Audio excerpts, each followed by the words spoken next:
জয় শ্রীকৃষ্ণ। প্রিয় দর্শক বন্ধুরা, সকলে কেমন আছেন? আশা করছি ভালো আছেন এবং সুস্থ আছেন। আমাদের দৈনিক রাশিফল এবং টোটকার ইউটিউব চ্যানেলের পক্ষ থেকে সকলকে অনেক স্বাগতম জানিয়ে আজ একটি বিশেষ ভিডিও নিয়ে চলে আসলাম। তো আজকের ভিডিওর বিষয়বস্তুটি কিন্তু হতে চলেছে হনুমানজিকে কেন্দ্র করে। তো হনুমানজিকে কেন্দ্র করে এবং হনুমানজির প্রিয় 4টি রাশির বিষয়বস্তু নিয়ে কিন্তু হতে চলেছে। তো এই 4টি রাশির বিষয়ে অনেকটাই কিন্তু বিস্তারিত থাকছে এবং অনেক ধরনের বিশেষত্ব থাকছে। তো চলুন ভিডিওটি স্কিপ না করে সম্পূর্ণ ভিডিওটি দেখার অনুরোধ রইল প্রিয় দর্শক বন্ধুদের কাছে। তো চলুন ভিডিওটি সম্পূর্ণ শুরু করা যাক। এবং ভিডিওটি শুরু করার আগে বলে নিই, আমাদের এই চ্যানেলের মাধ্যমে গ্রহ সংক্রান্ত, রাশি সংক্রান্ত, বাস্তু টিপস, টোটকা, ইউনিভার্সকে কেন্দ্র করে, সংখ্যাতত্ত্বকে কেন্দ্র করে ভিডিও হয়ে থাকে। এই ধরনের ভিডিওগুলো যদি আপনারা পেতে চান, অবশ্যই আমাদের চ্যানেলটিকে সাবস্ক্রাইব করে পাশে থাকা বেল নোটিফিকেশনটি অন করে রাখার অনুরোধ রইল দর্শক বন্ধুদের কাছে। চলুন আজকের ভিডিওর বিষয়বস্তুটি একবার দেখে নেব। আজকের ভিডিওর বিষয়বস্তুটি রয়েছে বজরংবলীর প্রিয় এই 4টি রাশি হন কিন্তু বিশেষ ক্ষমতার অধিকারী। সর্বদা সব ক্ষেত্রে কিন্তু এদের সফলতা অর্জন করতেও সক্ষম হয়ে থাকেন এবং যে কোনো জায়গা থেকে কিন্তু হনুমানজির কৃপায় এই 4টি রাশির জাতক জাতিকারা অত্যন্ত সফল হতে পারেন। হনুমানজির প্রিয় রাশির বিষয়ে জানতে পারবেন আমাদের আজকের এই প্রতিবেদনটিতে। তো চলুন সম্পূর্ণ ভিডিওটি দেখতে থাকুন বন্ধুরা। এবং এই 4টি রাশির মধ্যে আসলে যেটি বলা হচ্ছে জ্যোতিষীবিদদের মতে বা জ্যোতিষ মতে যেটি বলা হয়ে থাকে, প্রতিটি রাশির একটি করে অধিপতি গ্রহ কিন্তু হয়ে থাকেন। সেই ভিত্তিতে প্রত্যেকটি রাশির পূজ্য বিশেষ দেবতাও কিন্তু থেকে থাকেন।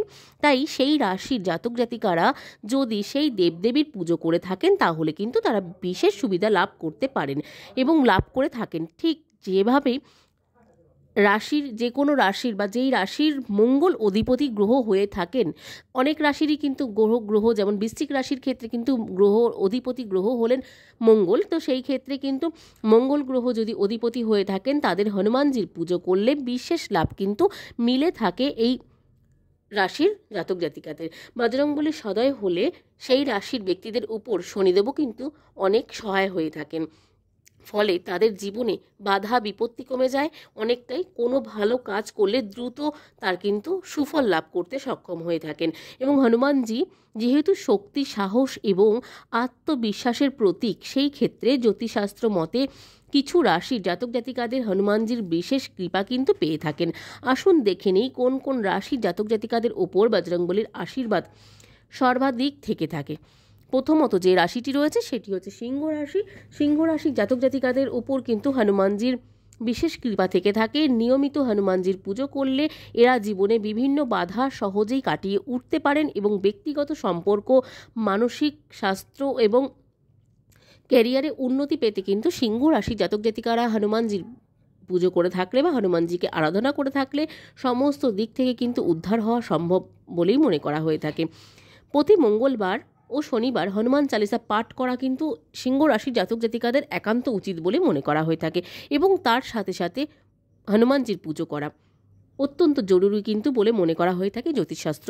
এবার যে রাশিটি রয়েছে সেটি হচ্ছে বৃশ্চিক রাশি। বৃশ্চিক রাশির জাতক জাতিকাদের জীবনে নানা চড়াই উতরাই কিন্তু মুখোমুখি হতে হয় বলেই মনে করা হয় জ্যোতিষশাস্ত্র অনুযায়ী। কিন্তু বজরংবলীর কৃপায় তারা কিন্তু যে কোনো প্রতিযোগিতামূলক জায়গা থেকে কিন্তু সাফল্য অর্জন করতে পারে এবং যে কোনো জায়গা থেকে কিন্তু সফলতা অর্জনও হয়ে থাকে। তার সাথে সাথে যে কোনো বাধাবিঘ্ন কিন্তু দূর হয়ে থাকে হনুমানজির কৃপায়। তাই বৃশ্চিক রাশির জাতক জাতিকাদের নিয়মিত হনুমানজির আরাধনা করা কিন্তু অত্যন্ত প্রয়োজনীয় বলে মনে করা হয়ে থাকে। সেই ক্ষেত্রে হনুমানজির আরাধনার সাথে সাথে অবশ্যই মঙ্গলবার এবং শনিবার দিন হনুমান চালিসা পাঠ করুন। পারলে আপনারা রেগুলার পাঠ করতে পারেন, কিন্তু যদি সম্ভব না হয় অবশ্যই শনিবার এবং মঙ্গলবার দিনকে হনুমান চালিসা পাঠ করার কিন্তু একান্ত জরুরি বলে মনে করা হয়ে থাকে বৃশ্চিক রাশির জাতক জাতিকাদের জন্য। এরপর যে রাশিটি রয়েছে সেটি হচ্ছে কুম্ভ রাশি। কুম্ভ রাশি জাতক জাতিকাদের হনুমানজির আশীর্বাদ ধন্য কিন্তু হয়ে থাকেন।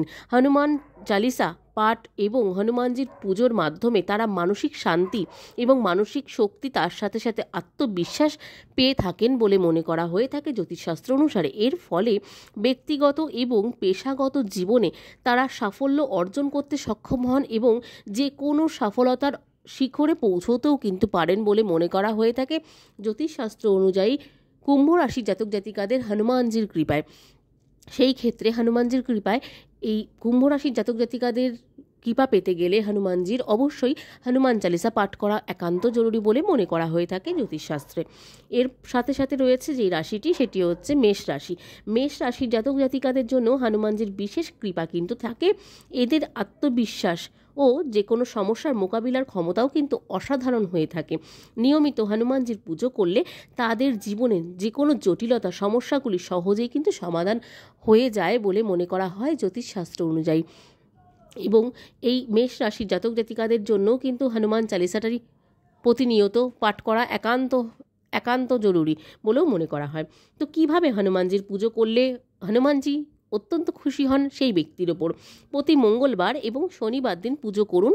লাল বা গেরুয়া যে কোনো ফুল নিবেদন করতে পারেন হনুমানজির চরণে। প্রসাদ হিসেবে লাড্ডু বা কলা দিতে পারেন। হনুমান চালিসা পাঠ করুন এবং হনুমানজিকে নিয়মিত আরাধনা করলে তা কিন্তু জীবনে সুখ, শান্তি এবং সাফল্য এনে দিতে সক্ষম হয় বলে কিন্তু মনে করা হয়ে থাকে জ্যোতিষশাস্ত্র অনুযায়ী। তো বন্ধুরা, আজকের মতন ভিডিওটি এখানেই শেষ করব। আজকের ভিডিওটি কেমন লাগলো অবশ্যই কমেন্টে জানাতে ভুলবেন না। এবং হনুমানজির কৃপায় আজকের ভিডিওটি যারা যারা দেখছেন অবশ্যই তাদের অনেক মঙ্গল হোক। এবং আজকের এই ভিডিওর মধ্যে যে রাশিগুলির নাম বলা হলো, যদি আপনারা কেউ থেকে থাকেন অবশ্যই কমেন্টে জানাতে ভুলবেন না। চলুন আজকের মতন ভিডিওটি শেষ করছি। ভালো লাগলে অবশ্যই জয় বজরংবলী লিখতে ভুলবেন না, জয় শ্রীকৃষ্ণা লিখতে ভুলবেন না কমেন্টে। সকলকে আজকের মতন রাধে রাধে। সকলে ভালো থাকবেন, সুস্থ থাকবেন, সাবধানে থাকবেন।